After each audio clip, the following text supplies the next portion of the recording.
Hi folks, Gary McKible here. How are you? Larry's pen. I think Marty did a really great job as a general overview, and I'm going to just drill down on one subject, and that subject is noise, or as my colleague Lawrence says, he just said one thing, but he also says this sometimes. He says it's the raucous cacophony of discordant and abrasive sounds.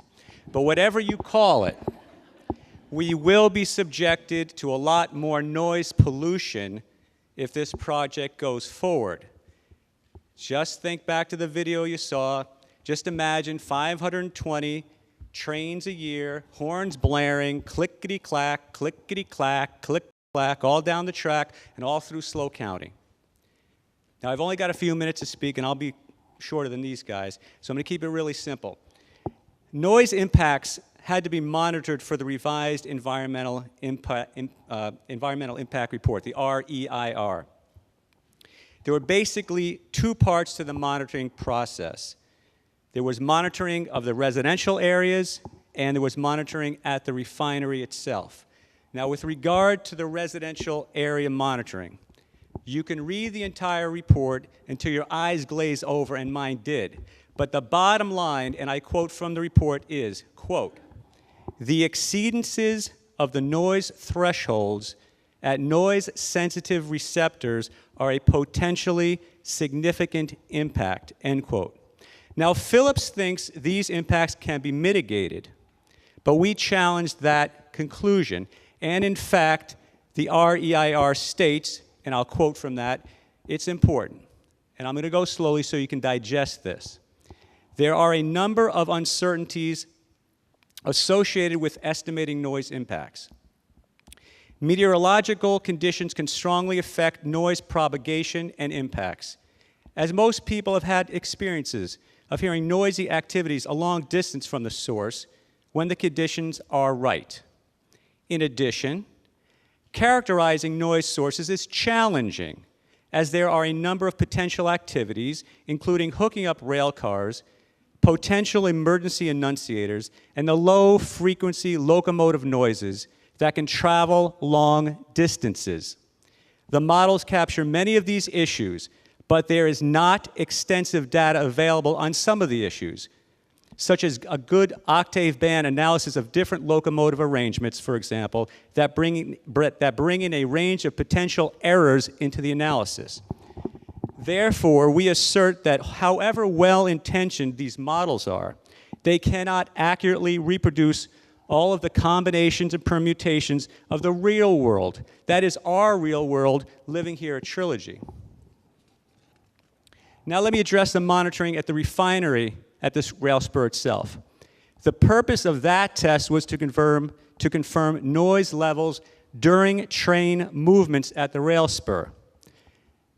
Now, if I were to continue to talk to you for the next 29 minutes and 48 seconds, that would be exactly how long that entire test took. 29 minutes and 48 seconds. And if that short test duration time doesn't concern you, let me tell you more. This 29-minute and 48-second test was a one-time, daylight-only test utilizing a total of 34 rail cars, some loaded, some empty, with only 2 locomotives and no buffer cars. In the real world that we live in, if this project was approved as contemplated by the REIR, inbound unit trains would consist of 3 locomotives, 80 rail cars, and 2 buffer cars. Moreover, in the real world, there may be, as explained earlier, 2 full trains at the refinery at one time, as a second train arrives while the first is still being unloaded. And you can do the math. We've already done it before.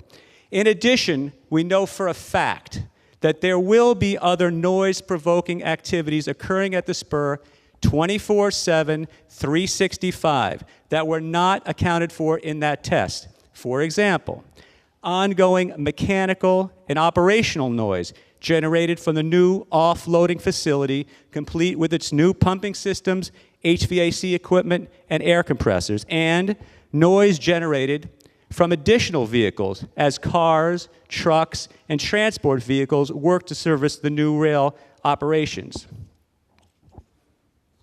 Yet despite all of this, Phillips consultants concluded that, quote, you can read it, the estimated train noise level from the spur is more than 10 decibels below the daytime ambient noise levels, which indicates that activity on the existing rail spur is inaudible.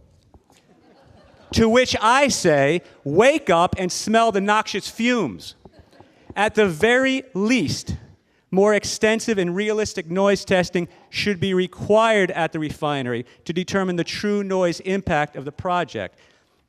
Now, the bottom line is that we cannot nor should we accept on blind faith that Phillips has, in fact, tested for noise levels that truly reflect the reality of what is coming down the line. And you know why this is so important?